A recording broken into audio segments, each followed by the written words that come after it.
860 000 Bissau-Guinéens doivent élire leur président et 102 députés le 23 novembre prochain. 12 candidats sont sur la ligne de départ pour le scrutin présidentiel, dont le président sortant Umaro Sissoco Embalo et son prédécesseur José Mario Vaz. Et 14 partis politiques sont en lice pour l'entrée à l'Assemblée nationale. Plus de précisions avec notre correspondance régionale de Sarah Sako.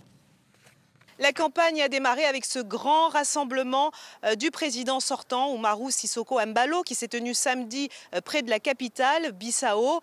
Ses partisans sont venus nombreux, tous vêtus de blanc et rouge, les couleurs du kéfier qu'aime porter le président Bissau et qui est devenu un peu l'identité de son parti, le MADEM. Alors le président sortant a longuement harangué la foule et il est revenu sur les événements qui ont secoué Bissau ces derniers jours, à savoir cette tentative de putsch avortée, déjouée par l'armée et qui a conduit d'ailleurs à l'arrestation de plusieurs officiers. Information qu'on a appris vendredi par le pouvoir guinéen qui a annoncé également qu'une enquête était en cours. Le président s'est vanté de n'avoir peur de rien. Écoutez-le s'adresser à ses partisans et il prend à témoin Brahima Camara, son Premier ministre. J'appelle Brahima Camara. Brahima, viens ici, à côté de moi.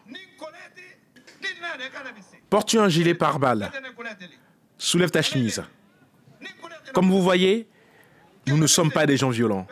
Nous sommes arrivés au pouvoir par les urnes. Nous partirons de là par les urnes également. D'autres cortèges beaucoup plus modestes, ceux-là, ont été aperçus à Bissau ce week-end.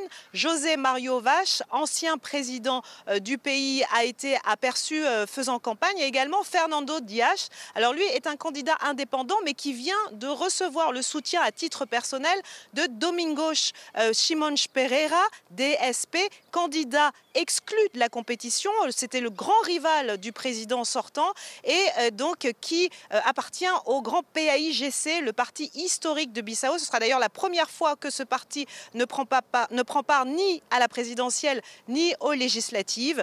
Les candidats ont en tout cas 3 semaines pour mener campagne à travers tout le pays et selon les états-majors des différents partis, la campagne se terminera par de grands meetings dans la capitale Bissau.